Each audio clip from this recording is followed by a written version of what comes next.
Gosh. Go. Hello, everyone. Hi, I'm Rachel Blasky, and this is the feedback frenzy for Nunpub. What is it? Like the three Non-3 pub? Non-3 Nun pub? 3 pub. And this little stream is going to show you a whole bunch of fun designs, and people are going to come on and pitch to us, and we'll give our feedback. We have quite the panel. Why don't we go around and introduce ourselves?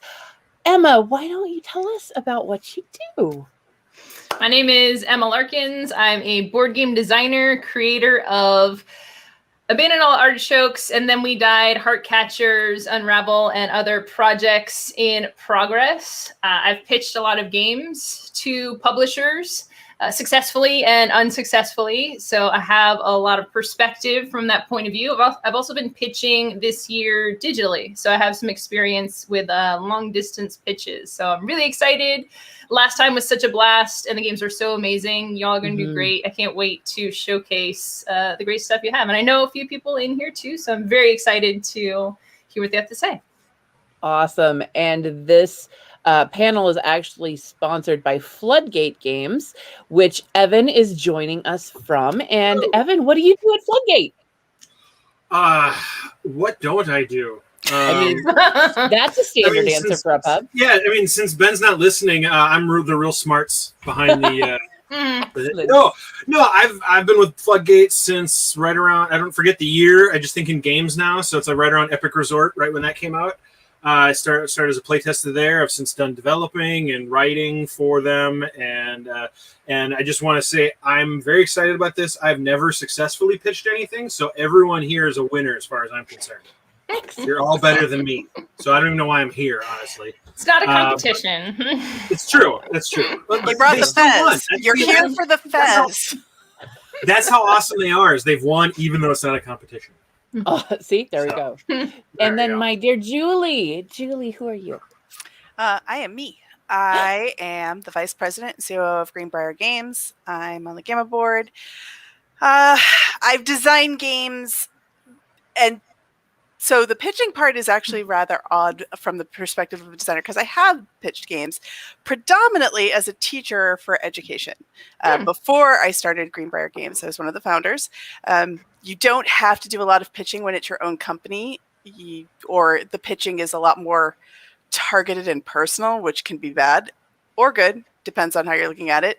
But I have gotten to listen to a lot of amazing designers talk about their games, pitch their games to me, and give feedback. And as a former educator, I love helping people grow and learn and get better at their craft. Awesome.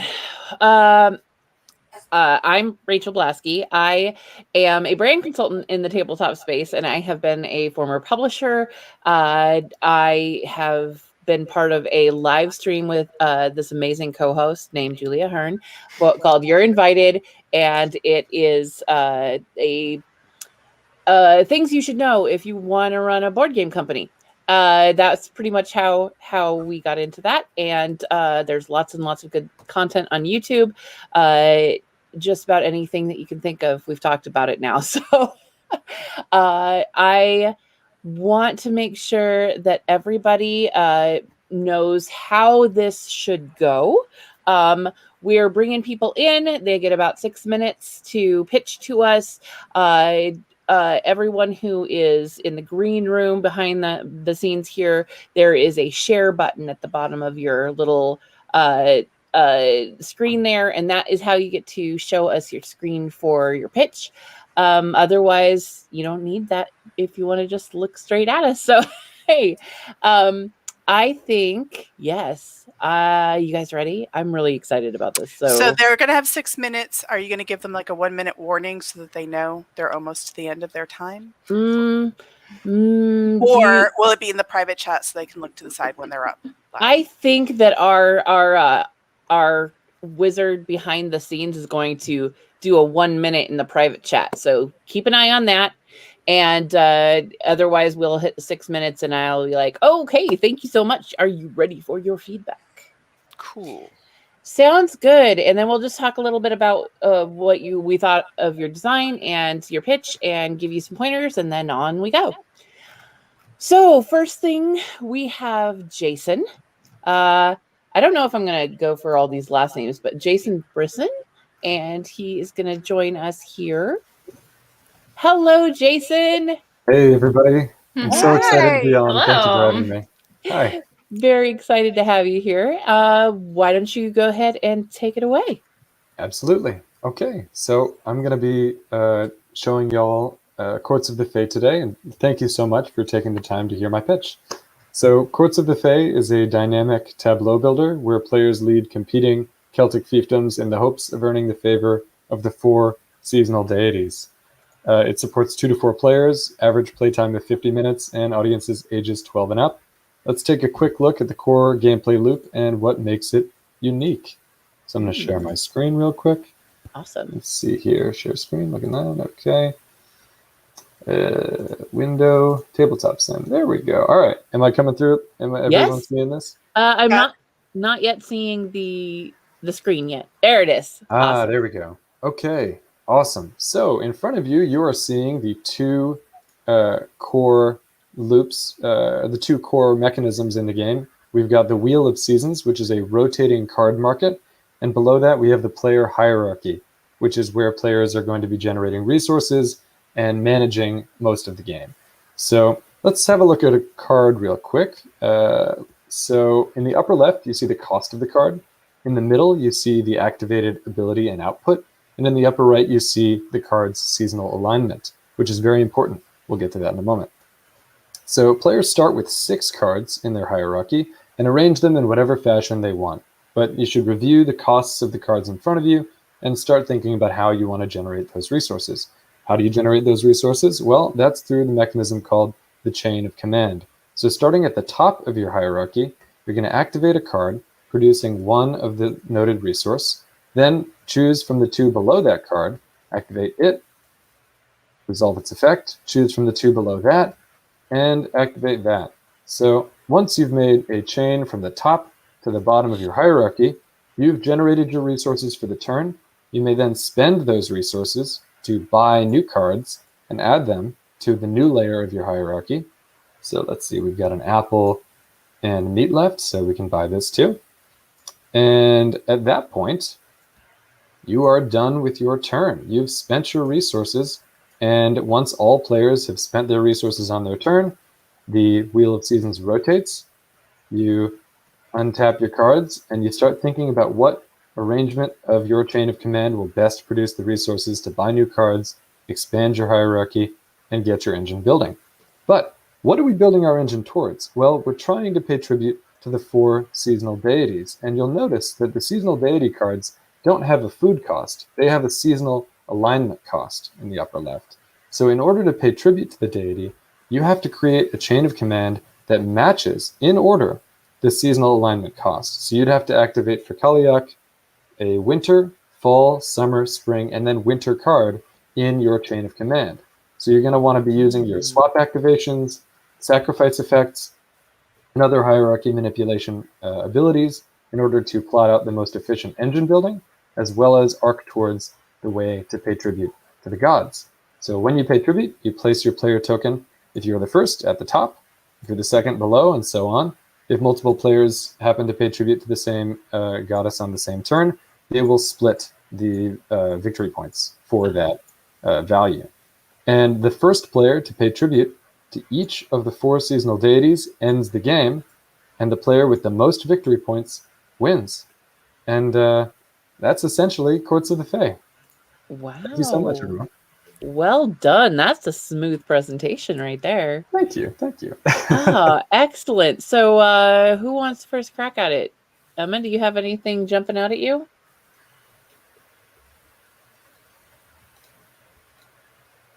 Oh, muted.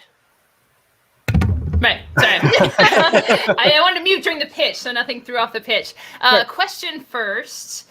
Where did you get the average play time from? I've playtested it about 65 times and timed it, and the average is around 50 minutes. I've never had a game last more than 115. Sorry, hour and 15, and Mm-hmm. the shortest time was about 30 minutes gameplay. Yeah. Okay. That's good. That's good. Good play testing. Did you play test with different groups, with similar groups? I did most of my playtesting with the Break My Game group, but I also did do some playtesting in virtual playtesting. I unfortunately haven't gotten into playtesting with remote playtesting just because the time difference is a bit tough for my schedule. Yeah. I will say when I first saw this, I thought that it was going to be a much more complex game. Anything when you have, you kind of glossed over the reorganizing the hierarchy. Does the hierarchy stay this way? Because I can't really see the player aid powers from. Oh yeah, here. Absolutely. Yeah, there's tons of ways of reorganizing that. So instead of just activating a card and generating a resource, if you activate a card with a specific ability, like the Elder Taskmaster here, you will use the swap ability, where you choose 2 adjacent cards in your hierarchy and then swap their position. So any 2 cards, as long as they're adjacent, you can change their position. If you use the sacrifice ability, which is on some higher cost cards somewhere around here, you will basically sacrifice that card, gain back its food cost in temporary resources, and then you can reshuffle your hierarchy, filling in the void from the bottom. So there's a bunch of different ways to reorganize. Cards that swap twice on activation. And an important note that I should have probably mentioned earlier, if you are in the season that your card is aligned with, you may activate that card twice. So every turn as the wheel rotates, different optimal turns, different optimal chains appear. And so the reorganization of it is this constantly changing player-driven puzzle. Yeah. And let me actually drop a quick end game state example. So it gets pretty crazy at the end of the game. So yeah, it gets really expansive. But yeah, it is a thinker. People have said that their brain is on fire in a good way while playing the game. So yeah, cool. So then it appears heavier than. Or it appeared on the heavier end, and you're saying that yes, in fact, it is. So it is portraying the style of game. I'd say it feels a little bit like Splendor, but it does have a really gritty turn where there's so many different paths you can take. So it can be very heavy. Some people with AP and analysis paralysis can kind of sink into it, but for most players, it flows pretty well. Yeah, as you started to explain it, I could see, because there's only so many things you can do on your turn. Right. Like you're saying, once I activate this, I can buy one of these 4 cards. So that definitely does limit the decision space. Totally. And resources Evan, go away at the end of turn too. Are you seeing anything you want to point out? Yeah, it's just a couple of things. The kind of the setting up the hierarchies, it almost makes it like a really complicated Plinko. In a weird way, it's kind of cool. How does the gameplay change? I mean, obviously we're seeing a 4-player version here. How does the gameplay change in 2 and 3 players? Well, it works pretty much identically with 2 players, except that you have more room for prediction because there's nobody messing with the cards in the season that's coming through next. So the unused seasons are basically dead spots. Yeah. Okay. But, and with 3-player, that is a bit of a challenge because only one of the seasons is unused, which means the player sitting to the right of that season has this advantage. And I'm factoring that in recent playtests. But it plays pretty much the same with 2 as it does with 4 because it's all simultaneous. Julie, you have anything? So we've kind of been asking probing questions about giving a little. So you did a great job of explaining a turn order. Thank you. Excellent job. Very good. We wanted to follow up and ask a little bit more about. So jumping to the end was something that if you're doing a quick pitch, you might want to consider. But since know that if not, that's going to be the question. Show me what it looks like at the end.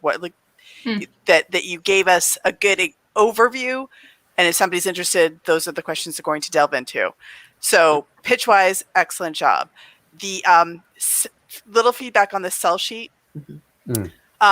There is a lot of text on here, and it's a little hard to read. And I wanted actually pictures bigger and that gameplay bullet pointed to simplify. So that same principle, I'm not sitting here staring, trying to read it while you're pitching me. Because I'm middle-aged and I need my glasses, but I'm vain and I didn't put them on. So, and then the top, you have the stats, but it kind of blends into the background. So Totally. so a little tweaks to your sell sheet because you have all the pertinent information there and that's good. But I would simplify the gameplay down a little bit so that you're drawing the publisher you're presenting to ask you more questions to gauge interest from them and make the pictures bigger so that you can see all those cool components that you're doing. So that was going to be my specific pitch feedback. Awesome. Thank you. That's great feedback. What was that, make Emma? those changes. I had one more thing. If other people are done, or unless you wanted to go real quick. I just wanted to say that the I didn't even know that what the stats were, the 50 minutes and the 2 to 4 players, because when I looked at the sell sheet, it blended in at the header and I didn't see it actually. So I wanted to make sure I threw that out there. You need some contrast there. Will do. And what was it, Emma? My one thing about pitching this is the spinning calendar wheel is definitely a pretty high cost. Like that's going to be a big investment for a publisher. I'd really like to see emphasis on why this is so important to the core of a gameplay. Because it looked cool as it was happening, but in the back of my mind, I'm thinking, is there an easier, less expensive, less fiddly way to deal with this, especially in physical, right? You know, it's going to be interesting to see how that is made. Absolutely. Yeah. All right. Well, we're going to go ahead and move on to the next one. It is time. Hey, so thank you so much, everybody. Thank you. Really appreciate it. Rachel, Emma, Julie. You're out of here. Get the hook. Yes. For real. All right. And I now only got half my name. If I feel offended. yes. And then we now have Femi coming on. Now, Femi, you are familiar with Julie because you got a chance to talk to him before. Hello there. I think you are muted, sir.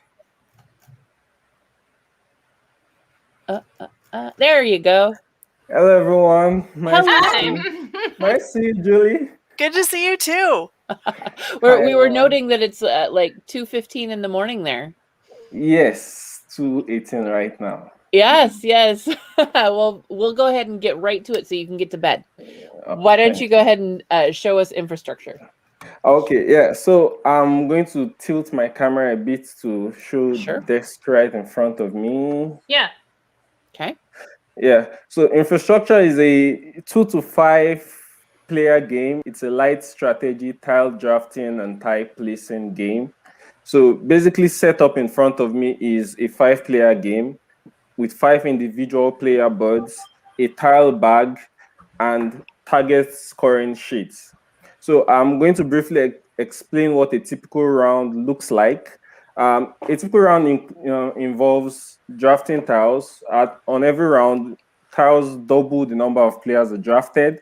So for 5 players, 10 tiles are brought from the bag. And starting from the first player, each player picks 1, and the last player picks 2, and it comes back in that counterclockwise form. So the tile drafting and placing goes on for 13 rounds till every player has 25 tiles on each of their boards. Now the target is to score the most points, and this is where it gets a bit unique because every player has different targets. So the elements important to a certain player might not be as important to other players. So and okay, I think I skipped that. The thematics behind it is that you've just been made the governor of a fictional city, and you're meant to develop infrastructure to suit the needs of that city. So a typical example of each tile, there are 6 unique tiles. There's a book tile that represents developing the educational infrastructure. There's a money tile that has to do with investments. There's a plant tile that has to do with agriculture. There's an aircraft tile that has to do with transport. There's a house tile that has to do with housing and estates. And there's a blank super tile. There are 3 of these blank super tiles and 25 of the others.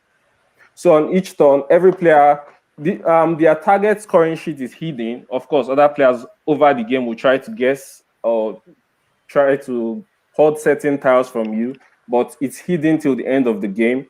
And basically that's a town. That's how a round goes. So on each round, it takes about 15 to 20 minutes to play. On each round, players draft tiles and go in that order, 2 tiles each round till the final round, which is just 1 tile, and it's done. And we go to the scoring phase. For the scoring phase, each player now opens their target point sheet and it is scored according to the grid. So a typical example is, I'm not sure if this is visible enough, but it's called grid in a grid form. So there's a point for a 1 by 1, a 1 by 2, a 2 by 2, 2 by 3, 3 by 3. So it's scored in that manner. And interestingly, most of my initial playtesting had to do with similar groups, mostly Nigerians who are not used to probably complex forms of game. So they enjoyed the most simplified form of no barrier to placing tiles. But after the D4 pitch and certain reviews, there have been additional features which have to do with restrictions, but more as an add-on, because the basic game still stands as free to place. But for probably replaying when you're playing with new sets of people, with same people to have a different feel, there are now restrictions which will be in the rule book. So it tells you to place in certain orders for certain rounds. So a typical example is this. So on the first round, you have to place in one of the boxes labeled 1. For the second one, you are forced to place in another box labeled 2. And for the third one, you are forced to place in a different box. So you are forced to place there and use your other rounds to maneuver around getting maximum points while ensuring that you place in that order. So there are a lot of different ways to place. So there's also this is a different board that shows different barriers to placing. This is a different one. This is just a sample. That's why it's on the board. It will actually be in the rule sheet, and all the boards remain the same. So yes, that's infrastructure. You draft tiles, you place tiles, and you score. It's a simple game. I aim for simplicity, especially for my Nigerian audience when designing, and I want to hope I achieve that. So yes. Wonderful. Thank you so much, Femi. Great, thank you. That was great. Evan, do you have anything that jumped out? Yeah, I think the biggest thing for me is, so the 2 to 5 player count, that is, I'm guessing that's more based on the components than the actual gameplay, because it seems like everyone's kind of in their own space. Yes. Yeah. So I mean, theoretically, this could be a 1 to 1,000 player game if you just had enough stuff. Yes. Okay. Basically, yeah. So have you thought about doing any sort of interactive thing? That you mentioned add-ons with the restrictions? Is there a possibility of doing an add-on that makes it more competitive directly like that? Or is that something you're just not interested in? Based on simplicity, not really, because over the playtesting, I realized by the 5th, 6th rounds, players are trying to pick tiles, are more calculating in picking tiles, because now they begin to consider other players' board. The board is in the open for everyone to see. So at a point, you realize someone is completing a grid that will likely result in huge points. So players begin to pick certain tiles to ensure they are stopping or reducing points for other players. Hate drafting. Yeah. I love that. Nice. Julie.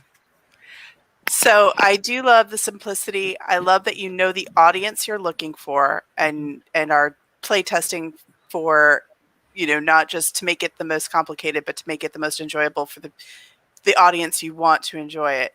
And I would love to have seen, and I know it's hard because you're just holding your camera down. I wanted to see an example of a play round. I think I have a pretty good feel for what it is, but I think it would have helped a little bit just to see. So this player would take this tile, this player would take it, to kind of get a feel. It gave me a feeling of like any game, like a game like Dominoes, a game where the strategy is, like you said, taking that from other players to, so there's part of it is I'm trying to build my world as I envision it, and part of it is I'm trying to stop you from building your world as you envision it. And so I can see what the interaction is, but I just kind of wanted to see the gameplay a little bit. Emma? I know it's hard. Yeah. I know. Yeah. So something to think of for, so if you were going to reach out to a publisher to Mhm. present it, maybe keeping your camera above it or being able to have somebody hold it and tape it and do a 2-minute video of you just showing your hands playing it for if somebody was interested to send after you did your presentation. So I know it's hard to do it as is, but something to think about. Yeah, I actually do have a 3 minutes how to play and about 20 minutes playthrough of 5 players playing it. See? Nice. And Yeah. it was You're shot already right in my after I brain, submitted Femi. it, so You're yeah. already there. Awesome. Yeah, this is great. This type of game is right up my alley. Not that I'm a publisher, but definitely enough information here to want to do it. You said certain things that made me want to get my hands on it, because I think with such a simple game like this, again, like you did great keeping it short and sweet, and that's good. Just like putting the hooks in there, because I think this is the sort of game, once you start moving the pieces around, you can really get a feel for it. So seeing that video and just giving this the turn structure, the snake style draft that you have for drafting the tiles, how you place, yeah, it's good. Yeah. Thank you. It was very clean. I could see it. I could see, Yeah. you know, it was exactly the game that I can see my niece playing with my father, and both of them having, you know, like it's that bringing a family together kind of. I can see it, and that was great. Yeah. Right. Well, and for me, I did take a look at the doc that you sent over that had, you know, the basic information. I felt like I was looking at my times tables from 4th grade. It was like, wow, he's got all of the calculations ready, and it's awesome. I have no idea what any of it means, but I'm if you're going to present something to the publisher, make sure that it is at least it's organized, so that way it's easier to follow. That's just what I would do. It seemed like more of a basic rules, and Yeah. and doing, you could probably give less information with just a photograph of the setup that you have to explain it, and your contact information. Yes, absolutely. So they can say, yes, I would like this. How do I get a hold of you? I actually don't I see don't- 2 to 5 players either, so I, Yeah. I missed that part. So make sure you have your contact information. Truly, you don't have a Please, Femi. Femi. Truly, you don't have a Femi signal that you can I just do, read but out not the- everybody does. Oh. Awesome. I will share it if anybody is interested. That's great. All right. Well, thank you so much. It was Thank you wonderful so to much. see your Yeah. design. All right. I think that we have potentially Katie is scooting in here. I know that we've been moving some stuff around. Hey. Hi, Katie. Hey there. Hi. I apologize. I was playtesting some stuff and I lost track of time. That's fine. That's fine. Well, if you're ready, like you got everything all set, getting there. I believe so. Otherwise, yeah, I can believe sing Yeah. some song, or Julie can, karaoke a bit. I don't know. Yeah, I'm so excited. I've tested with you so many times, and now I get to see you in person. This is so exciting. Great. Okay, all right. I am a little frazzled, so I'm so sorry. Okay. Okay. Should I do my pitch? Oh, one of you have already seen this pitch. Go ahead. Go ahead. Do it. Okay. Yeah. Okay, so I'm Katie Allred, and this is Unraveled, my compact asymmetric deduction game where an investigator tries to unravel the conspirator's plot. Playtime is 15 minutes. The game centers on these crime cards with 3 different traits, for a total of 27 unique cards. One of these crime cards will be the Hidden Conspiracy card. The rest will either be true leads if they share a trait in common with the conspiracy, such as the color of this card, the shape of this card, or the count of this card. All other cards will be red herrings if they share no traits in common, such as this card or this card. The conspirator will have access to all of these crime cards and will carefully play them one at a time to the investigator. They have a goal of playing a total of 12 leads to win, strategically weaving in red herrings to throw off the agenda, to throw their agenda. The investigator will take these played cards and try to find common threads between them. At any time, they could guess if a card is a red herring and to help filter out the noise. They could also attempt to guess the 3 traits of the conspiracy to win themselves the game. However, with every single attempt at information, the conspirator will add a wild lead to that will bring them closer to actualizing their conspiracy. That's Unraveled. Do you have any questions for me? Oh, wow. That was wonderful. Thank you, Katie. So, yeah, Rachel, I'm going to let you jump in and give your feedback because I got to see Katie last weekend and I already gushed all about. Well, the it's game. funny because you So told me about this. Can you turn it back around so we can see behind the screen again? I wasn't paying attention. Okay. But that's not helpful for Katie for feedback, so I'm going to let you give the feedback this time. Go ahead. I'm sorry, Emma looked like she wanted to start. I'm sorry. Yes, go ahead. Go ahead. Oh, I thought you were going to go. Sorry. Okay. Go with the pitch. I just want to see. So the card here in the center, it shares one characteristic with each of these other cards that are being placed out here. Yes, yes. And they're trying to guess based on that. Yeah. So the conspirator wins by having 12 of these cards out. So they could still play cards that have nothing in common if they want to just try to throw off the investigator. But those won't count towards their win condition. Oh, okay. So the cards that they play that count towards the win conditions have to share something in common with the 12 played cards. Okay. Yes. Yeah. I find with super simple games like this, just really focusing on the core state and walking through some of those pieces because it is all symbology here. I actually was paying attention to the 3 cards here. I didn't even notice this card. That's why I told you to turn the screen around because I didn't see this on the first one. You might have called it out. I might have just missed it. I think if you are showing it off in like a little bit of text or something, if it's on the board, repetition can be really great for that too, for saying like, hey, and remember this is the card. So just saying the same things over a couple of times when there's no text in a text-free environment can help me if I ever get lost and I forget and then I'm trying to remember, I'm not necessarily paying attention. But it's super clean and tight and elegant, and I want to play it. Awesome. Thank you. I'm really intrigued with the playtime because to me this seems like it's part of a larger game and not kind of its own thing, especially when it's a 15 minutes playtime.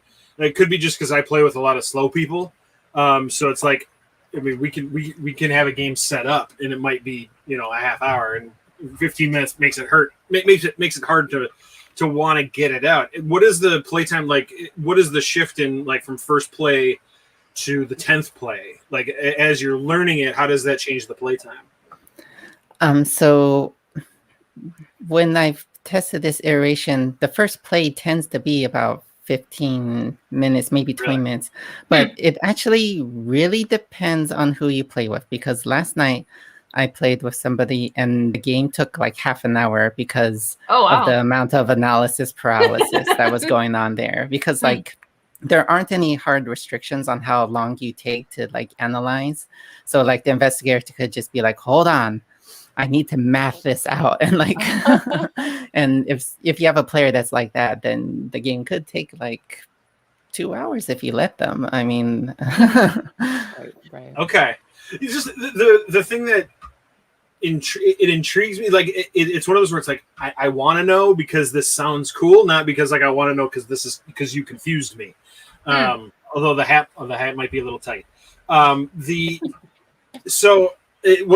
intrigues me is that playing essentially like the dummy cards. where it's like they don't have anything to do with the code or however you're phrasing it. And you say that they don't count toward the win condition, but then how do I, as an investigator, know that? Like, how can I gauge how far you are to how close you are to winning if some of the cards don't count? Yeah, that's sort of like part of the risk strategy. So like, Okay. so like for example, I was playing this last night, and the conspirator I was playing against was playing literally every single yellow card, and at first I was like, okay, I'm just gonna wait until they play like all but their one yellow card, and I'll guess that one. But then like. And when I did, I was wrong. And so I was like, oh no. So I have a little bit more time, because I had thought that they had played like 8 leads, but it was really only like 5 because they were throwing me off. Okay. So like, so like I thought the game was almost over. Then I realized, oh, I still have some time. I love the trolliness of that. Oh my gosh. It's one. I mean, this game, it definitely could end friendships, which I approve of. The name is Kill Bunny. It's not Fuzzy Bunny. It's not Snuggly Bunny. Nice Sorry, Bunny. Night Bunny. Nice Bunny. Absolutely. I love that logo. Oh my gosh. Yes, it's so cute. Oh my gosh, that's great. I think another way you could do this if you wanted to go bigger with it is almost add, I don't want to say like a Dixit element to it, but make it so that the actual iconography, there's more to it, so it becomes a what do I pay attention to even more than it already is. So I mean, that's something that if you wanted to expand on this idea, because I think the germ of the idea is really cool, and I just like I want to see where you can go with this.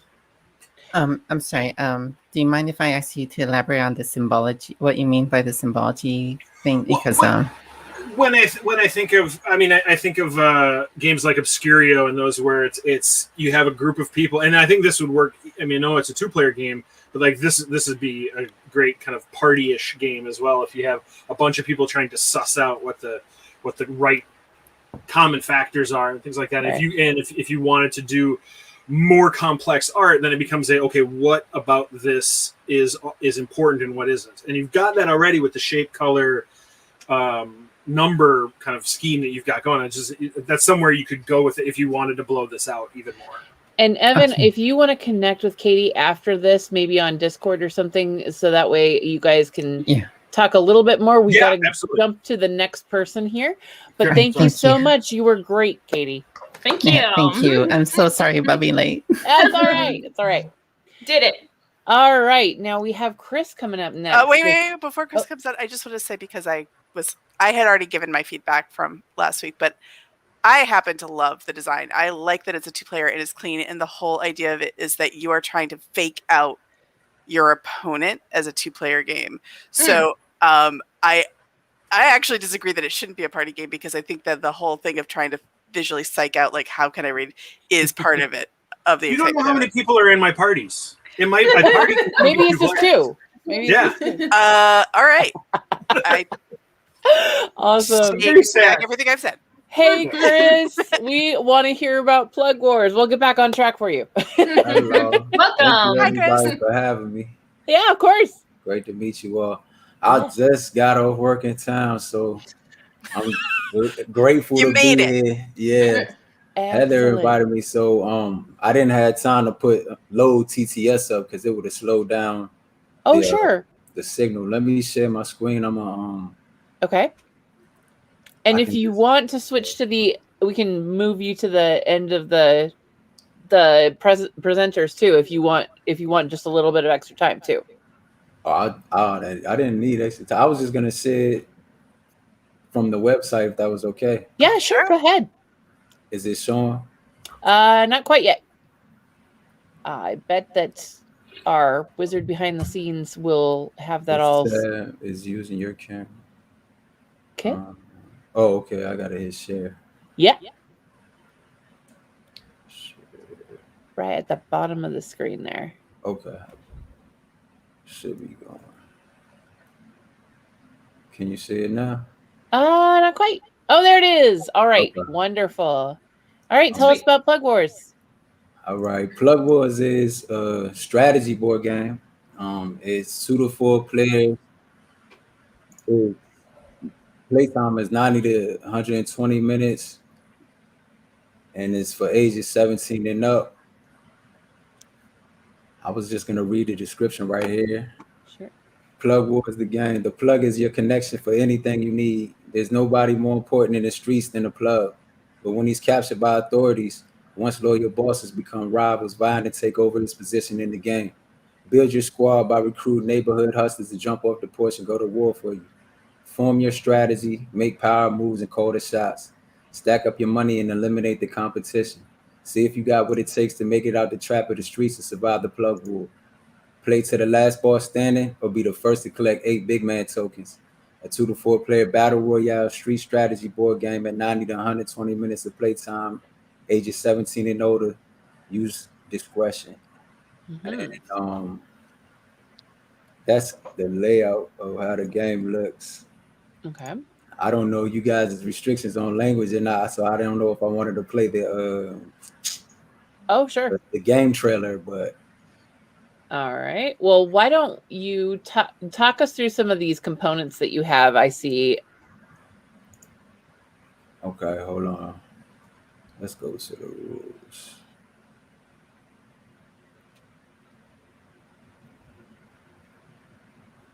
Okay, the components. The board is constructed like a street, so it's like a city. You get 6 squad members. Each player gets 6 squad members. There's the deck of cards. There's good cards and bad cards. The good cards in the deck are the come up cards. The bad cards are the setback cards, but there's more good cards than bad cards. The big man tokens are what you collect after you accomplish certain tasks in the game. The asset cards are the purpose of the game is to make it out of the streets and go legit. So the asset cards are locations that you can purchase and start going legit in the game. Then there's pit bulls, dog food, blocks, stash houses. These are other ways to make money. Cars, the guns, the turnpike passes, the money in the vest to protect your players. So the board is laid out as such. Every player starts on their own hood, so you only get one player. You only get one piece to jump off the porch. So you starting out with no money, so you have to strategize. How are you gonna make money and how are you gonna make it out of the streets? And you're gonna do that by the action cards. So there's opportunity costs also, and it's pickup and delivery is one of the mechanics that's used in it. So I guess the simple game loop on the board, when you land on these hot spots, if you guys can see, when you land on these hot spots, you get to pluck from the deck of cards. So you don't know what you're gonna pluck. You might pluck a good card or a bad card, but majority you'll pluck a good card or come up card, and it is an action card, and it will give you a certain task to go to one of the 12 locations on the board. You'll pick up a package, and then you'll have to drop it off at one of the 4 trap houses located on the board to earn your money. And during the meantime, you're trying to recruit your other pieces from off of the porch. You have 5 other pieces. So all that will be determined by your rolls, the cards that you pluck, and then everyone else's actions. So it's 2 to 4 players. So it's going to be based on everyone else's actions. So the way the whole game is designed, it operates just like street culture. And your objective is to figure out how you're going to make it out. How are you going to go legit and actually survive? Because all your players can get eliminated. The other members can start eliminating your pieces. You know, you can eliminate the other pieces, but there's two type of in-game triggers. So you can play battle royale style, or you can be the first to collect the 8 big man tokens. So let me see where that's at. Okay. So to collect the 8 big man tokens, when you accomplish certain tasks in the game, when you retrieve a stash from the trap house, every time you get a location on lock, when you cop your first whip, every time you stack up 1 million, and when all your squad members have jumped off the porch. So if you collect 8 big man tokens throughout the game before everybody else gets eliminated, you can win that way as well. But it all depends on, who you're playing with, and how you guys style of how you want to play. So there's different end game triggers in that way. Great. Stuff. Well, I think we're about to our time here, so let's go ahead and open up for some feedback. Wow, this seems like a very complex. When I'm seeing that it says 90 to 120 minutes, is that how much testing have you done to show that that's the standard playtime? Yeah, I've done a lot of play testing with a lot of different play test groups. I played it with people, with family members. I played it with just people in general, like that the actual tabletop, the prototype. And so it all depends on how you want to play too. And like I played it with me and my cousin. We've played it, and if it wasn't time to go to bed, we would have still been playing it. Yeah. So, and it's awesome. like it's got a lot of what's the term, like playability, like replay. Mm-hmm. Yep. Yeah, it's because every time you play it, you get better at it. So you're here and you're pitching it, but it looks like art. The art is amazing. Yeah. By the way. Yeah. So is that all your art, or somebody who did it for you? No, a lot of them is assets. Some of it is my graphic design. Okay. Only because it looks so complete, in the sense that instead of pitching it, you were almost looking like you were looking to maybe do it yourself, because it is so complete. I was just curious if that was something you were interested in doing.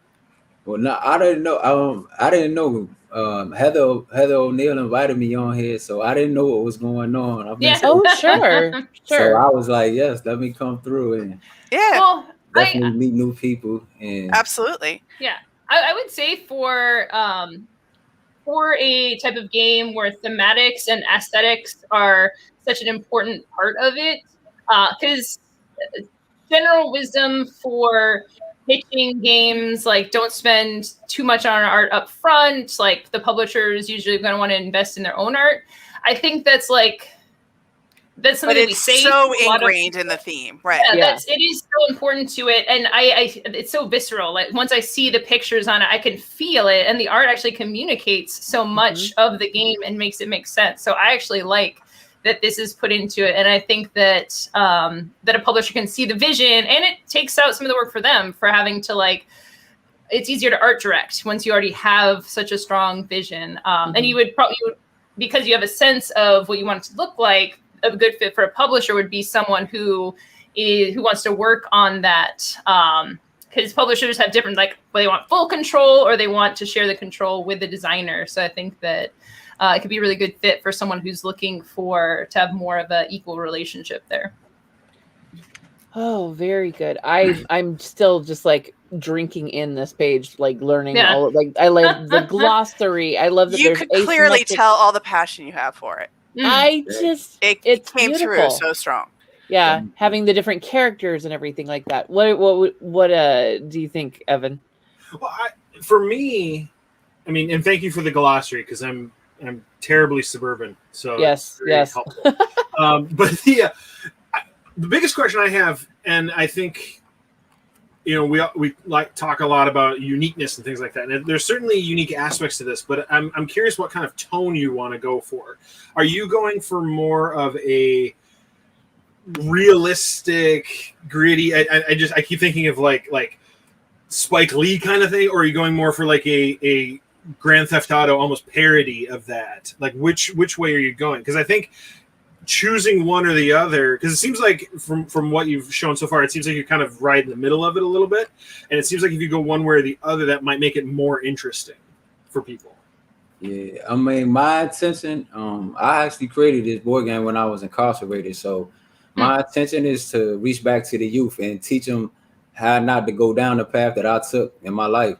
So, but I know that you have to speak to the youth in a certain way, in a certain tone, in a certain Yes. language, right? They don't, take getting preached at. So, I wanted, and I also wanted for people who didn't come from that world to learn about it and kind of gain an understanding of why young people and people involved in that lifestyle make the choices that they make.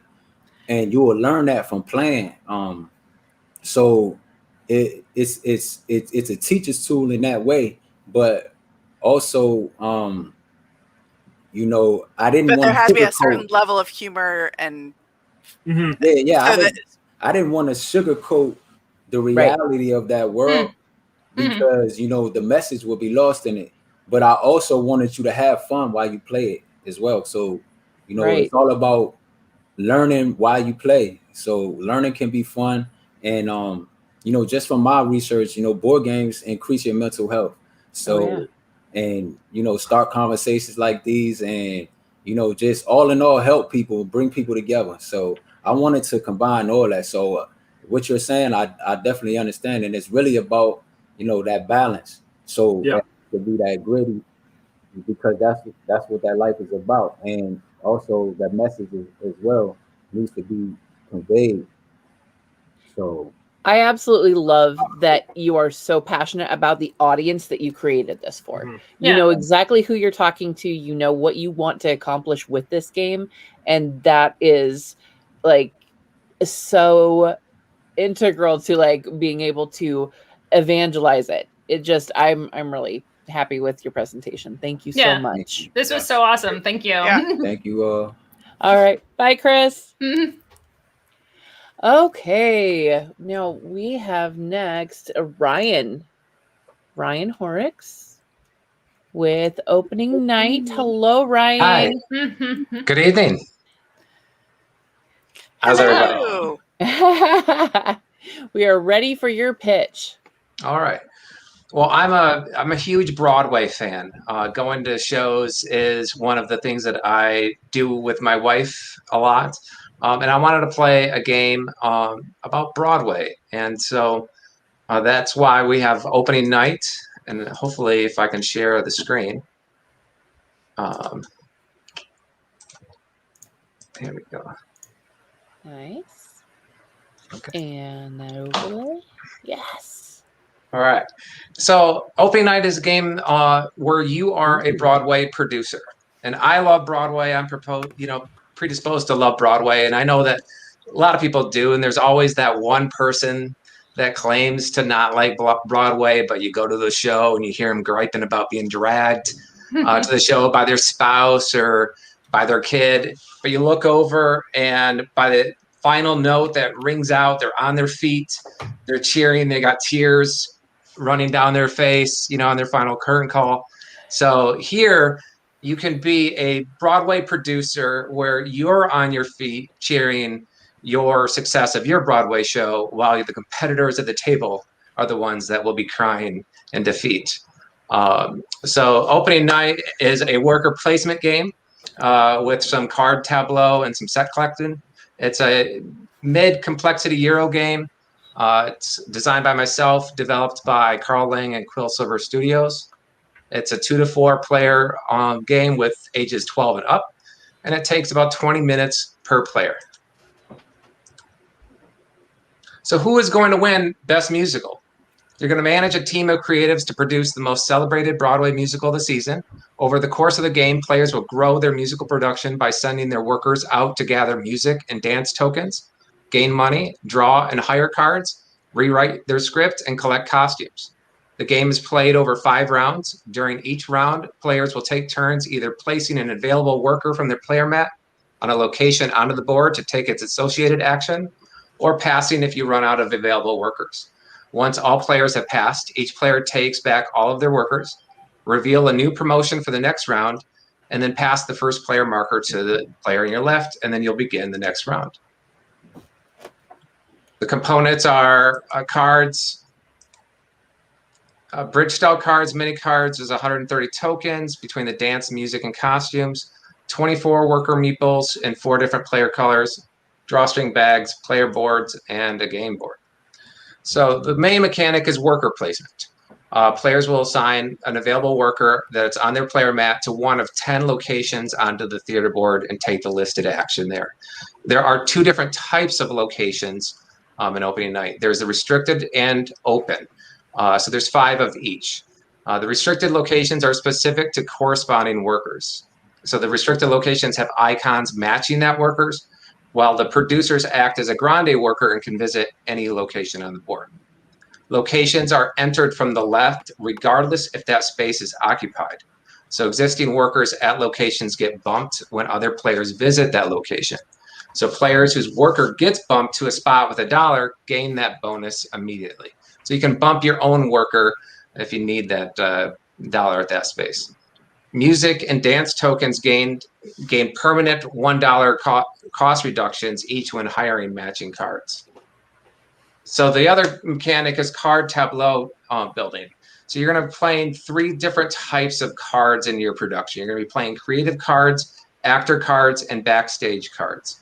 Creative cards add unhired workers to your player mat, gaining you additional actions and access to restricted areas. Playing additional creative cards allow you to also boss your workers around by moving workers to another location. Actor cards make your musical more efficient by providing asymmetric player powers when visiting locations on future turns. Backstage cards make your entire production shine by adding end-of-game victory points. I moved the slide a little too fast there. So each card will have a cost as well as a dance and a music specialty. So when you gain a token that matches that specialty, then you'll gain the ability to pay the cost of that card by $1 for each token that you have. So they do stack. So if you have multiple tokens, you'll be able to apply that discount when playing cards. There's also, each card will have a proficiency level. There's 4 proficiency levels. So there's geniuses, stars, legends, and prodigies. There wouldn't be a musical if you couldn't write a song. So there's 6 songs that you can write in opening night. You can write your opening number, you can write your act 1 finality, you can write your 11 o'clock number, or even a dance break. So to write a song, you take a dance token and a music token at any point in your turn. It's an executive action, so it doesn't take up a turn. You place it above the song that you want to write, and then you take that associated action. Songs can be written at any point in a turn. They can be written in any order, but can only be written once. So you want to make sure that you're choosing when to write that song during your musical. Tokens dedicated for songs still count towards cost reductions, but cannot be used to write an additional song. Costume score and unique and matching. So costumes, every musical needs to shine with their costumes and look good. And so the more costumes you have, the more points you're going to have. So they score sets of 1 costume, whether it's a matching or a unique set, will only score you 1. But if you have 5 matching costumes or 5 unique costumes, you're going to get 15 points. So the better dressed production you have, the better you're going to look. Final scoring. You're going to, at the end of the game, you're going to add up the victory points from any awards that you've won. Victory point accrued during gameplay, from stars on cards in your production, points from completed scripts, victory points from backstage card text, and points from costume sets. And if I could, I want to show, I want to show the gameplay a little bit on Tabletop Simulator and just kind of demonstrate a little bit about a turn. So at the beginning of the game, you're only going to start with a producer and an assistant. Actually, Brian, I think that what we're going to do is we actually, we're at time right now. Okay. Oh, so right. I'll go ahead and stop you for right now. But I know that Julie is a huge theater buff. All right. She's going to have so much about this. I was... Full disclosure, I was working in the DC theater scene as a professional stage manager when I was like 17. Oh. So I'm wow, that's so cool. I'm your target audience All here, right. friends. Yeah. As long as I get it right. Unfortunately, not my company because we don't do Euros. But me personally, I will play this nonstop if we can find you a publisher. Yeah. So it's funny because we see a lot of Euros, and we're just starting to see it not be about farming. Yep. So kudos to you. Yes. This is a theme that is different and unique, and I still think it has a broad enough appeal that people, the crossover, are the audience, and that's the challenge because the pastoral is quite familiar for most people. They enjoy it. So getting people who play Euros to pick a different thing. So the one concern is it enough staying power? Because yes, I will play it, and I will try to drag everybody in to play it, but making sure, because it works very well. Scoring at the end game scoring should be called opening night reviews. Just saying. All right. Fair enough. I love it. I can theme up the entire language of the Euro part. If you need me, I am here. All right. It seems... So it is a worker placement. It seemed to work, to make sense. I will say, getting through every single piece of each description, even somebody who plays Euros, trying to learn all the mechanics, all in your 5-minute pitch is a bit much. You could have pared that down just a little bit, and if you're doing a pitch, and punch up the Broadway aspects of it a little bit more. You can let that carry you, so that you could have gotten to a turn order. Yeah. So that for the pitch piece of it, I would have done. And also, same thing, your sell sheet has a lot of text, so you're trying to cram in all the information and get them to ask you. Let the publisher come to you so that that they are interested. So I know you want to give all the information up front so that you feel like they feel informed, but let them come to you. Somebody who's going to be interested in publishing a Euro is going to ask you all the questions, I promise. Yeah. Absolutely. Emma? Yeah, a couple of things here. This is very much a Euro game. I think, again, the publisher is either going to be into that or they're not going to be into that. And if you're talking to them, they're going to know what that is. So you say, I'm a little skeptical of the 40-minute playtime. I think that can throw you off in a sell sheet too. I think really saying it, putting the higher amount of playtime on it, and because once I get into it, I'm like, this is more of a Euro game. It took me a little while. So I think being super upfront with it, like this is a Euro style worker placement game. And then I'll know right off the bat if that's something, as a publisher, if that's something publish or not. And they're not going to shy away from 90 minutes. You could say 90 minutes.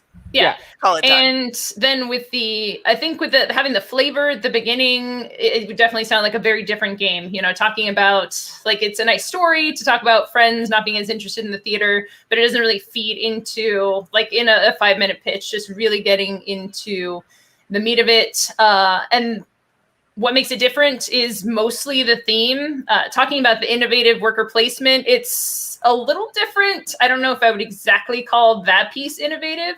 So I would focus more on the aspect of, like, hey, the uniqueness of this is the theme of it. And we play a lot of Euro games that are pretty similar things, but the theme is wildly different. So focusing on that, and again, as other people have said, not going into the nitty gritty of each of the terms, because again, those are all typical Euro game things. And if you're pitching to the publisher who takes those kind of things, they'll know what's up.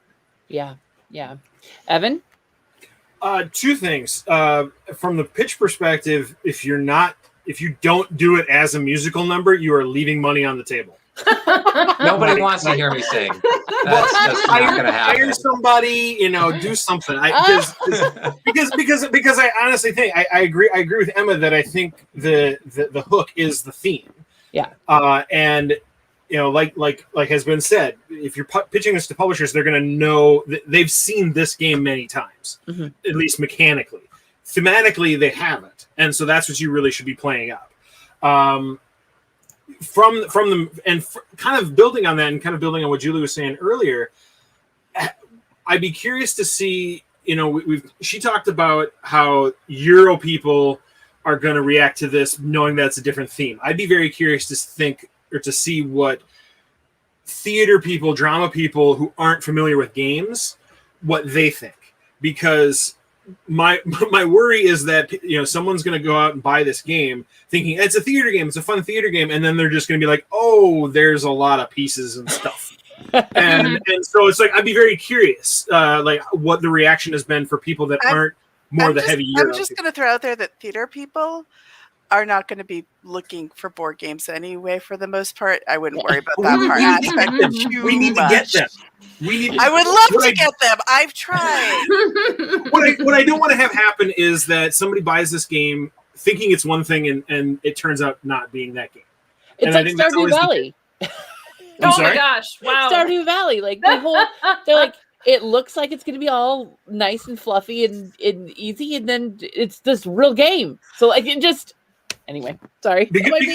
I'll just say this because you care about selling this game, but publishers are going to be worrying about selling the next game.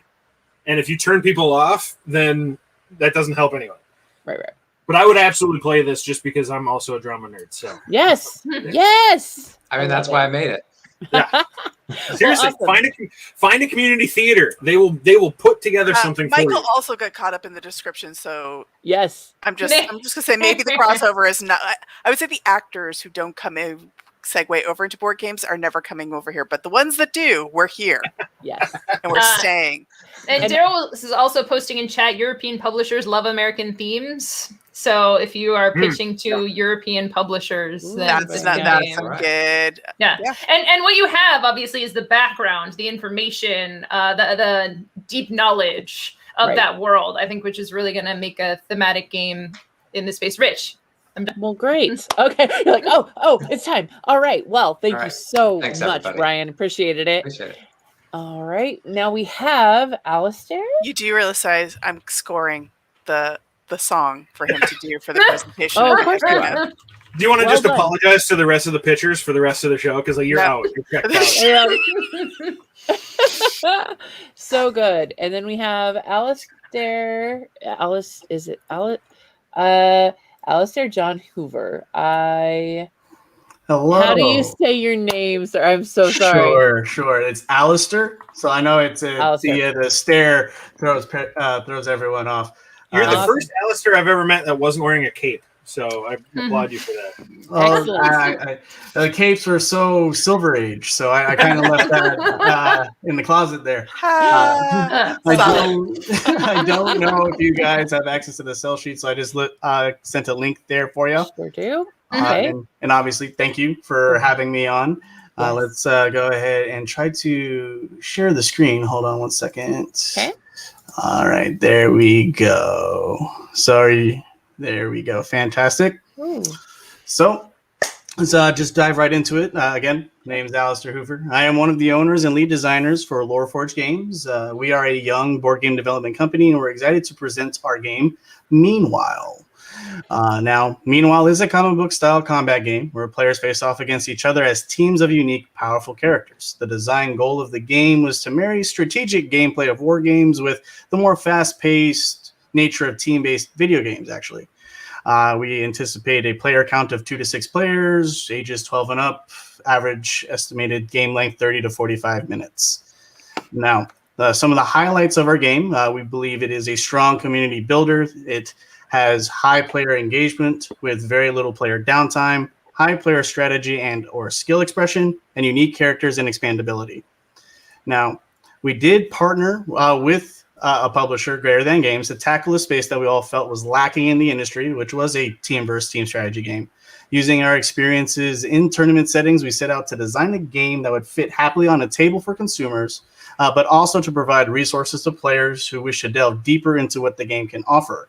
We have created both print and play modules, tournament packs, so they can be available for players and or local board game stores to help foster a healthy community around the game.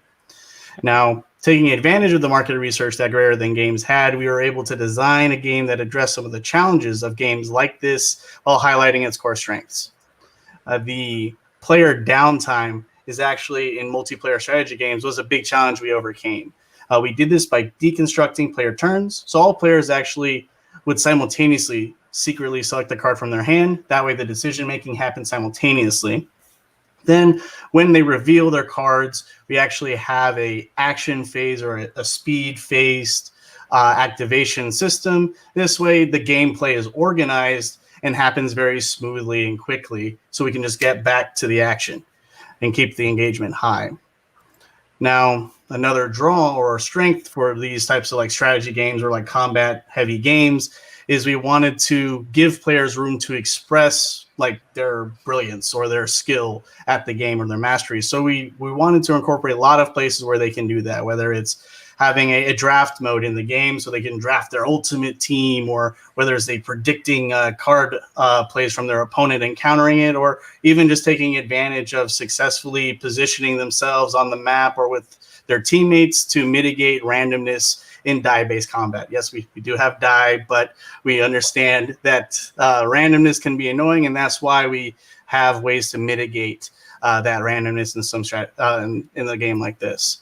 Then lastly, the characters have to be interesting to make a successful combat game.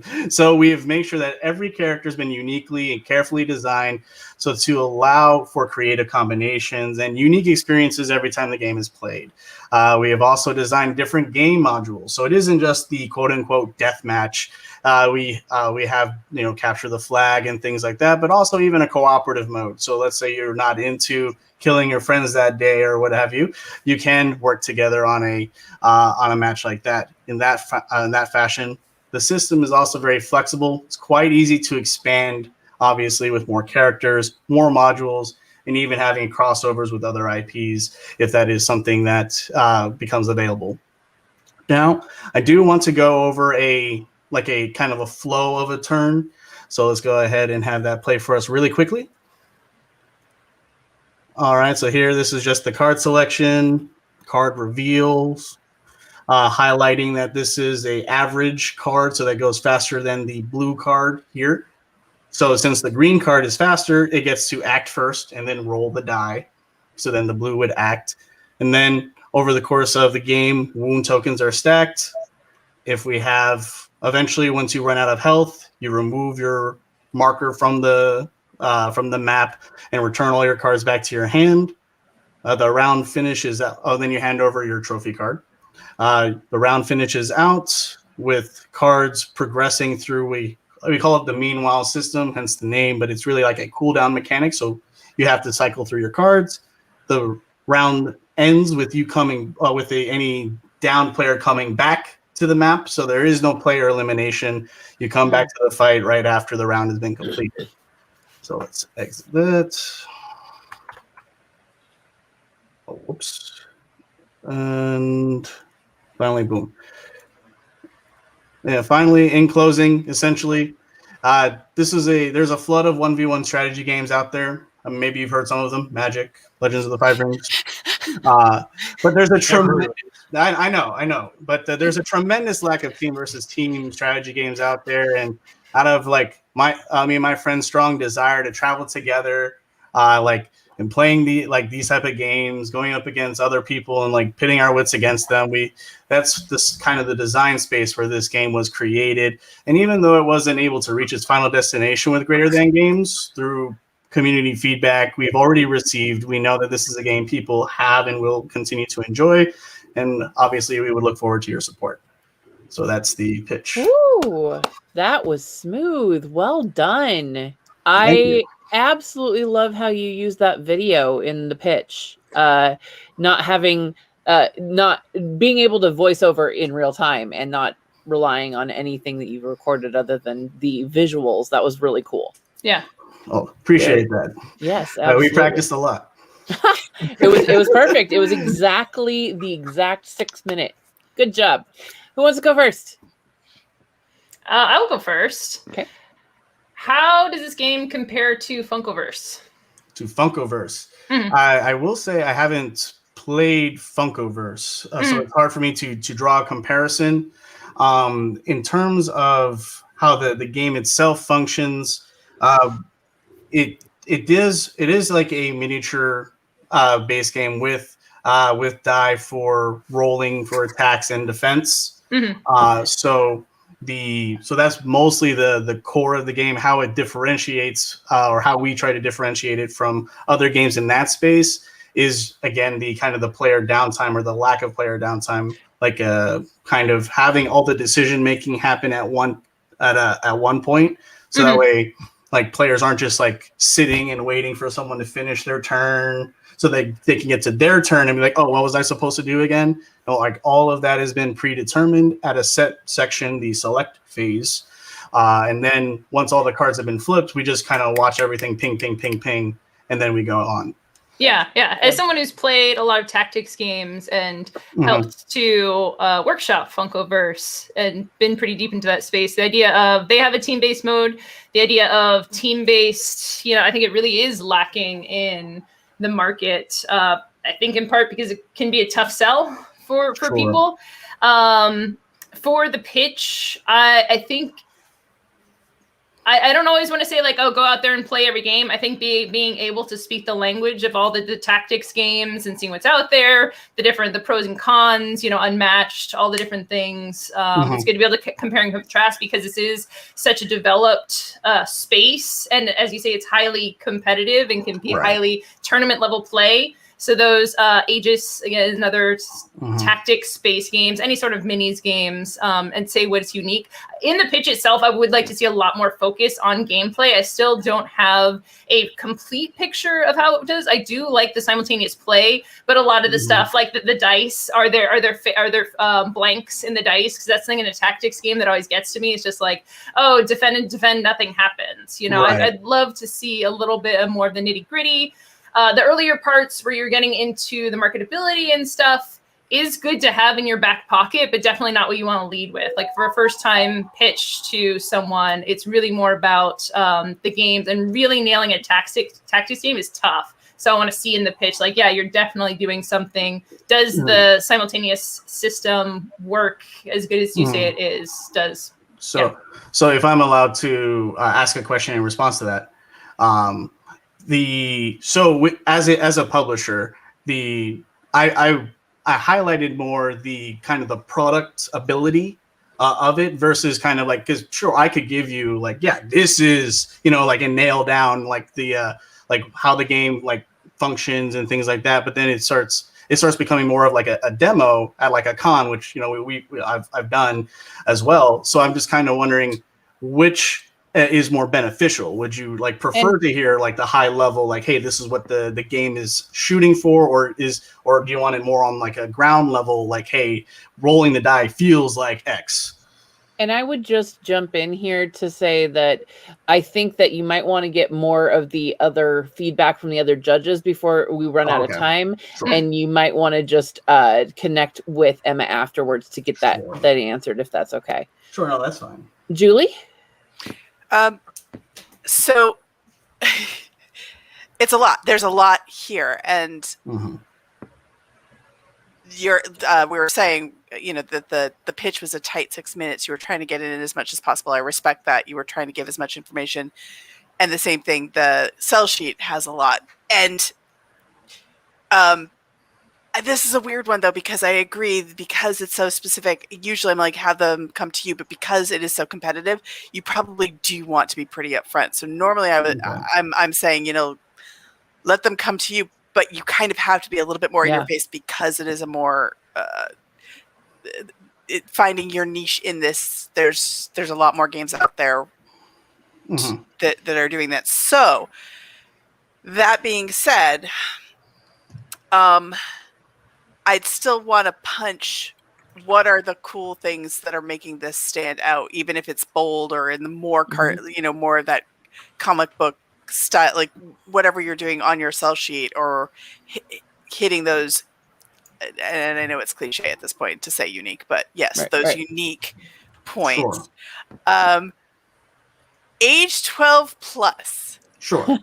It's real specifics first in a publisher's mind, because it's like the testing goes from like 10 to 14. And I just want to know what was Picking 12 about?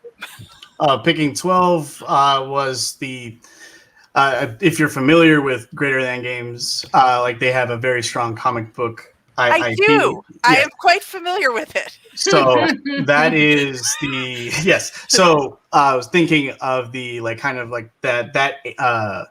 that kind of comic style that they like telling. So that's how the game was kind of constructed.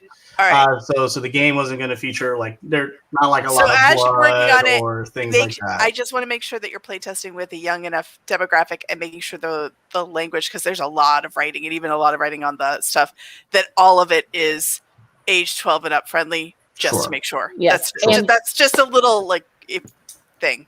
That's good feedback. Yeah. It's time, but Evan has one little piece that he wants to throw in. Sure. Yeah, and I feel really bad that this is going to be my one little piece because my biggest comment is I hate the name. It bothers me. And I will be happy. And it's not like whatever. I would love to talk to you about it afterwards. Okay. But the name hurts my soul a little bit. So. Okay. That is understandable. All right. Thank you so much. Thank you. I appreciate you being on. And we got to head to our next one. We have Jeff that will be joining us with greetings from Tara. Hello, Jeff. Hello. Thanks for waiting patiently. And we'll just jump right on. All right. Well, it's a pleasure to be here. Thank you all. My name is Jeff, and I'm going to tell you about Greetings from Tara. This is a party game for 4 to 6 players. And we are space scientists who are sending top 5 lists to aliens to tell them what Earthlings are like. But we are disgruntled members of the team. We don't like the lists that our teammates have prepared. And so we can't really change a list completely. We're going to try and make a small modification and see if maybe we can sneak that through. That's the premise anyway. What we actually do is so simple that I thought if you guys are up for it, we could even just play a quick round instead of me just telling you about it. Yes, please. So the way we do that is first I try to share the screen. The hardest part of this is the pitch. I know, right? Can we get it to actually come up? Yes. Okay. Oh. So here's what happens in the game. We flop out a card. We do that. There's 5 rounds. In each round, we flip out a card, and it's a top 5 list. And now what each of the players, you guys, does is you look through this list and you pick one thing that you would take off the list and make up one thing that you would replace it with so as to make the list better, funnier, more authoritative, however you want to think about it. It's entirely up to you. And then we're going to go around and say what we came up with and then judge, or sort of in an informal way. So if you wish to, you don't have to, but if you wish to, think for a second of what you think is a better fit for its growth. I'm ready. Than one of the things Why so fast? I can't even think that fast. Okay, I'm ready to. Okay, then Julie go first because I haven't figured this out. No, you got to finish. You have to think of them before you your mind and cheat. Yeah, cheat. All right. Okay. You have 4 children. You can think of something. Oh, it immediately came to mind. Like the second I thought of my voice. I believe in you. Is it safe for work? Yes. Okay. Everybody got theirs? Yeah. Evan? Yep. Sorry, excellent. All right. Do you okay? Just we'll go top to bottom and just read out what you would take off and what you would put in its place. Okay. Evan. So, I'm on top. I'm gonna start this horribly for everyone, and I'm just gonna apologize now.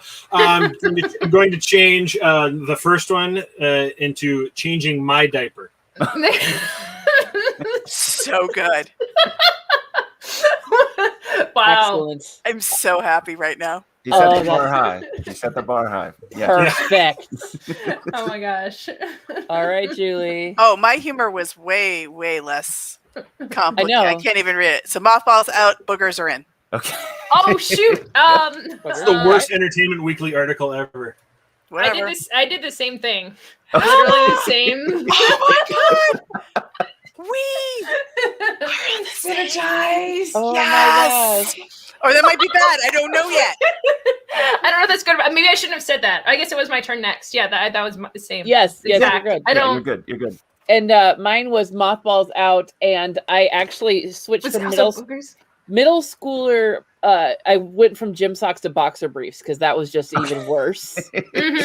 So yes, my disgusting 12-year-old boys. You are not wrong, and you have 2 of them. I'm sorry. Yep.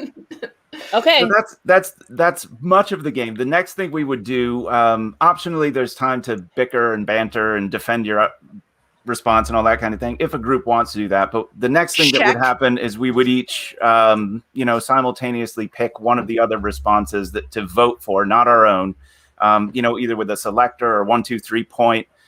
We don't have to do that right now, but I vote for Evan. Yeah, that 100%. Was gross. Okay, yeah, well, 100%. It's Evan. Evan wins. And so you would each award 1 point to the person you voted for. We would play 5 rounds. Whoever has the most points at the end of that is the winner, and boom, it's off the table pretty quickly. So awesome. That's it. That's Greetings from Terra, you guys. This is the first time we played this question, so this is play test. Nice, wonderful, double duty. I love it. Data, I appreciate. Glad we could help. That's great. Thank you so much, Jeff. That was super fun. Cool. That is great. Anybody have something that they want to throw right out? I'm cracking up that the name of it is Greetings from Terra, which is not indicative at all of what's happening in the game. I mean, it's a funny juxtaposition. As a publisher, I would probably change the name if I signed it to be a little bit more in-your-face demonstrative, because this is a game that is something that if you're assigning it, you're looking to get it in like Target, and the customer at Target subtlety is not what they're looking for. They're looking for what's the game where I can make the poop joke. Poop jokes. I was just poop jokes. I was just gonna say it. We're like on the same wavelength. Awesome. Again, really? I'm gonna let Emma finish my thought now, and I'm done. That's great. Emma, what do you have? Anything else?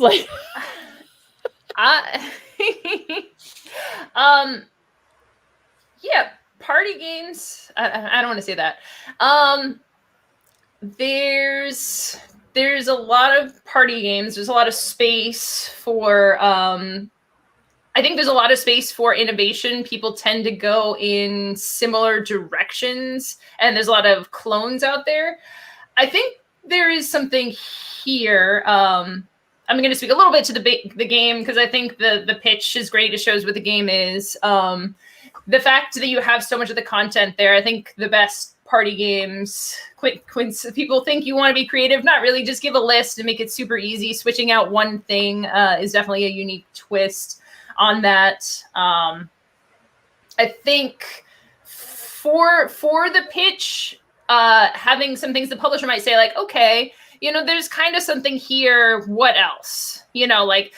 If you've at all thought about, because I think towards the voting and stuff, it maybe falls off. I want maybe like one more thing from this. So at least if you have kind of brainstormed some creative things around the voting, or like something happens in the next phase or something, and that speaks to the pitch to just say like, if the pitcher's like, okay, I'm kind of into this, what other things have you played around with within the sphere of this, just to show that you've kind of thought in different directions, and if they were looking for something a little bit more, then you would have some stuff to tell them. Okay, great. Evan, I kind of love the concept. I kind of agree with what everyone said so far, but I love the concept of sending messages out and sabotaging those messages, and I think there's some opportunities here to really differentiate this from the dozens of other similar games. The say something ridiculous and vote on it kind of game. I think if you want to play up that alien thing, I mean, think about the Golden Record, where it's the disc that was sent. I think it was on the Voyager probe, where so you could add like a drawing element to this and make it not so much top fives, but just here's facts about humans, and like people can vote on different facts, or I think there's some play there if you want to keep that theme, which I do really like, because I do think that part of it makes it unique. Other than that, I mean, I think the biggest concern is, there's two concerns. One, that there is a million of these kind of games. So it's really going to be about making sure that everyone understands what the hook is for you. The other thing is we have a joke at Floodgate where if I'm playtesting and I win, that means the game is fundamentally broken.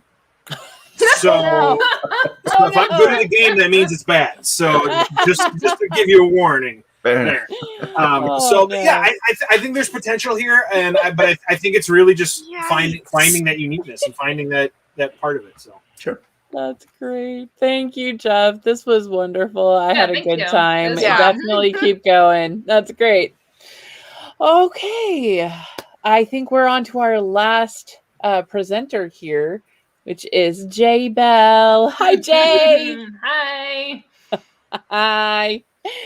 You have such a cool game. I cannot wait. Oh, so good. Let's talk about it. Get right into it.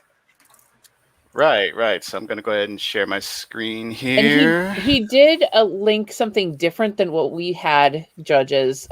We had the rule book. He has the sell sheet in the private chat. Thank you. Yep. Okay. All right. I love the pun already. I love the, not to interrupt you already, but I love the pun, but it does look like a typo. So it's like that's like my only other. Let him do his pitch before you start picking apart things. Let's go. You started it. No, Rachel started. Yeah, Rachel started it. I'm pointing at the screen, so that's all. Okay. Bad influence. All right. Okay. So everybody can hear me. Okay, we're good. Yes. All right. So of course, my name is Jay Bell. I am a game designer, a graphic artist, and an optimistic extrovert. I love hanging out with my friends, and I love making new friends, which is why I decided to make Beautiful Humans. Beautiful Humans is a set collection and hand management game for 2 to 6 players, ages 8 and up. Players will hang out for about 15 to 30 minutes as they take various actions to form the most diverse and supportive friend group that they can. After a number of rounds, the player with the most points wins. I designed the game to be very easy to learn, super lightweight, because I want the average consumer to be able to pick this up and just go to town with it. I also wanted the game's message, which is friendship and acceptance, to stay at the forefront. 2 things that I really love about the game are the storytelling elements and the positive theme. But we'll talk about those in a second. First, we're going to talk about gameplay.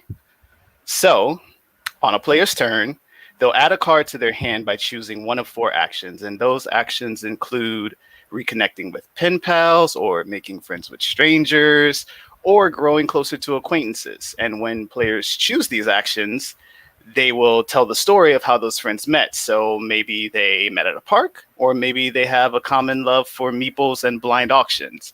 Either way, those whimsical explanations are sure to keep players feeling really upbeat, and no one will be blue. And those actions are influenced by 2 things: the background colors of cards and the icons shown in the top right of cards, or the top left. Those icons represent what the characters value in friendships. And when a player has decided, okay, I have the best friends I could ever hope for, I am all set, they reveal their hand of friends, and every other player gets 1 more turn. Then we go to scoring, which has 2 parts.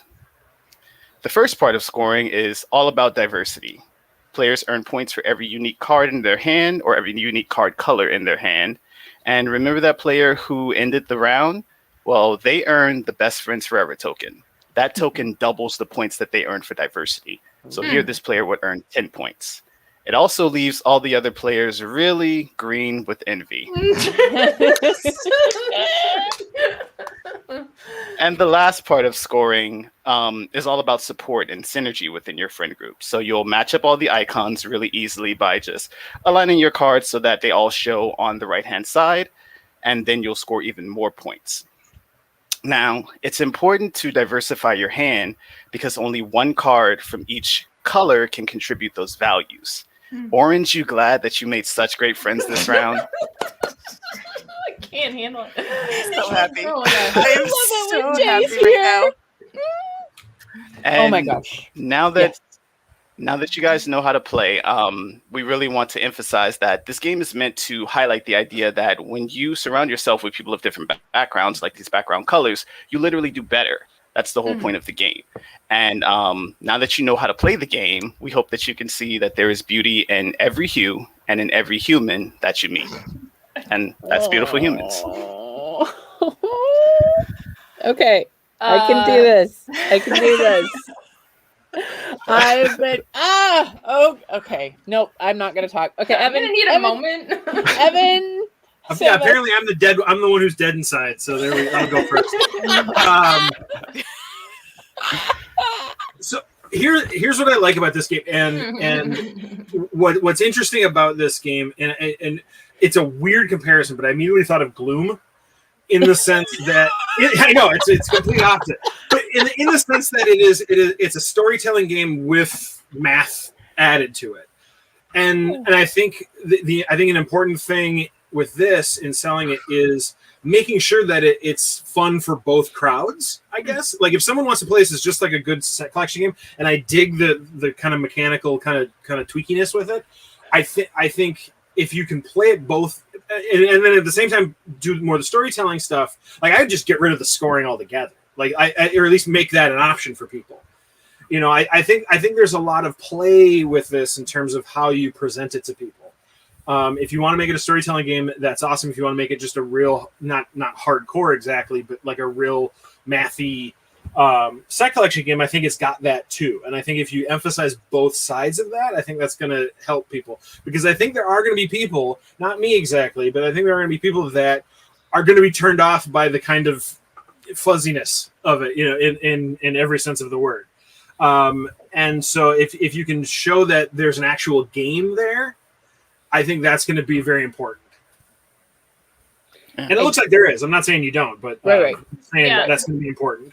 I have mixed feelings about that. Like, I haven't played Gloom yet, but I've heard a lot about it. And it's like, if you don't lean into the storytelling aspects, it's not going to be fun. Like, I love this. And I think mechanics, like you have mechanics here. And this is great. And it's about, I want to play this because I want to make friends, and just the way that you're describing, you know, it's all very visceral, you know, very real. You know, you have acquaintances, pen pals, strangers, like how making friends as adults. The BFF token. It's all very specific and very. It all evoked and evoked storytelling, like giving you the prompts for doing a narrative in a good way.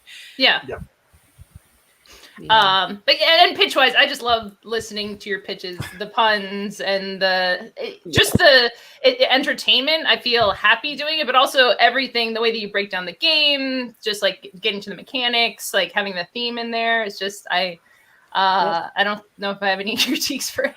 I know. I love your highlights. I love the fact that you went into each little piece, and I am like just looking at some of these game cards that you have examples of, and just seeing, I want to know these people. I want to know who they are. I want to know what they love, and if we can be friends, and I want to know who else they can be friends with. And I am sounding very, I told you today I'm going to be a wonderful person. Big hug. Hugs. Julie? I mean, come on. I just spent the whole pitch trying to think of which publisher we can I know. Because again, it's not me, and I'm so sad about that. I know. We make mean games, and this is like the opposite of a mean game, but it's also one that I would love to play. Except for the pun part. The pun part is the only thing that is still a Greenbrier kind of thing, because right. Keep it silly. I love it. I'm trying to think of something that's actually useful, like a constructive like takeaway to do something, but it was great. And I could see playing this and having a great time, and especially having a good conversation and playing it after playing a game that is a very take that and be like, okay, you know what? We all just need to play Beautiful Humans now. Everybody just needs to sit down. And we need to chill out and play this game. Everything about this game screams to me 2 a.m. Sunday morning of Gen Con, where it's just everyone's just you're mentally dead, and you just want to have just a fun time with people, and you're so punchy and whatever. I think this would be a hilarious game to play, especially if you play it badly, because it's like, oh, now we're not friends with Ruby, because I wasn't paying attention, and now I got to figure out a story why Ruby pissed me off. Right. Yeah, so I think there's some amazing things. Just again, it's my cold dead heart. Just a dash after Hugh Hugh Dash Mans. There. I know. It does look like a typo. I feel like it's a publisher's job, but yes. Yeah. Yes, Tail the There's no Barbarians. Yes. He doesn't have a publisher yet, Yeah, so I can't yell at him. The Hugh in all caps or something. Love it. Oh, Jay, I'm so happy you were here. Thank you so much. Thank y'all for having me. This was wonderful as always. All right. Well, thanks. Oh, wow. That was a great ender for sure. And we even ran like fast. It's only, 40. So, hey, I want to make sure that we all have lots of time to say where can you find us afterwards? Well, before we do that, I would just kind of wanted to go through and say, like, maybe do one piece of advice of like overall. Ooh, good call. A takeaway for all the folks. In case I love your top tips. My top. Go ahead, Julie. No, wait, no. Do we all get to pick? Do we all get to pick one to get rid of? Yeah, we'll vote her off the island. Vote one piece of advice off. No, the people listening get to decide what they want to take as their advice and what they want to like. Yeah, that was cool. Okay. Yes, Julie. So my top tip overall was streamline your sell sheets know who you're going to send your sell sheet to, and tailor it to that publisher. So, but genuinely, most of the time, you absolutely want the stats: how many players, how long it plays. Be honest about how long it plays, what the age range is. Components, great. Pictures, amazing. Bullet point the rest and give me literally the elevator pitch, because that's what I need to know to get interested in if you're going to talk to me more. And in this virtual world, that and in a video of the gameplay is more impactful than writing me a dissertation. Please. Yes. Please. Yes. We like bullet points. Who else has a top tip? I mean, other than the hat on your head, Evan, do you have anything else that that you'd like to? Well, again, going back to let me play it, and if I'm good at it, rethink your game. I think kind of building on what again Julie was saying. It's nice to be the dumbest person in the group because I can just say listen what they said. But just knowing who your audience is the biggest thing, both in terms of the pitch and pitching. It's like knowing who, if I'm gonna have a punny game, send it to Julie, knowing she's not gonna publish it, but she can tell other people about it. Knowing who you're talking to is going to be very important, and also again knowing it can't be a nice warm fuzzy game. I do stabby games, exactly. So I will find you somebody else who likes puns, who likes the warm fuzzy. Yes, that is correct. Yeah, yes. and I would also imagine if you know who your audience is for the game, and that came up a couple times, that's going to help the publisher as well. It's going to save them time in terms of figuring out if it is for them, and also just like what work needs to continue and all that. So yeah, just know your audience is the biggest thing I would say. Emma? Yeah, I love that, knowing your audience and knowing that your audience, at least on the publisher side, is human, even though sometimes they can seem like robots or gods or something very scary and terrifying. Definitely pitched to just like a stone statue and just like sweat as like the expression. Picture us in their underwear, it's fine. But they and humans were all different. Jay, thank you. Exactly right. It's some people love puns. I love puns. I love goofy things, silly things, friendly things. Some people hate that stuff, and this is why too you sometimes have to pitch to a lot of publishers, and it's not anything about your game being bad. It's just like finding that right, and a lot of it is the personal connection. And if you do make that personal connection with them, they love puns, they love the feeling, the aesthetics of your game. Maybe the mechanics of this game isn't just right, but if you are pitching, people will remember that and say like, man, I just love this, I want to work with this person, right? So I think just connecting, and a lot of it's listening too. Like it comes from your personality, but listening, and not just listening to what they're saying, but to their body language, right? Like, are they tensing? Are they leaning in? Like, do they seem bored or distracted at all? And just really having a very good sense for what's working for them and what's not. And a lot of people, I get, pitching is hard. Sharing your creation is so hard. So sometimes you kind of just put your head down and try to get through it because you're trying to get through it because you're nervous. And I appreciate everybody who has to sit there in front of me and know that I'm judging them, and it's not an intentional like negative thing, but I'm evaluating for my company, is this a good fit? Right. That is hard on the other hand to from the receiving end, because I've been on both sides of that. That's hard. So I appreciate that, but it goes better if you know in advance, does this look like it's going to be a good fit or not? And if it's not a good fit, it's not a personal thing. It's the game and what the company is looking for. Right. And keep that in mind. Yeah. And this is going to be no surprise to you. This is my top tip: is do your research. Go ahead. What? I know. What? I've never said that before. Go through and find your audience as a publisher. Go and see, do you have a cute and stabby game? You should probably go check out Greenbrier. Do you have a pop culture type of game? You should probably go check out Breaking Games. Or there's been so many times where I've heard a pitch and I have a publisher immediately in my mind saying, oh, you need to go there. Oh, that's them. Okay. Now, and it's not that whoever you're pitching it to doesn't want it. They just know that someone else has the marketing set up and the theme of their overall line. They've got everything and an audience for it. Exactly. That's already been established. Exactly. And they know how to sell it.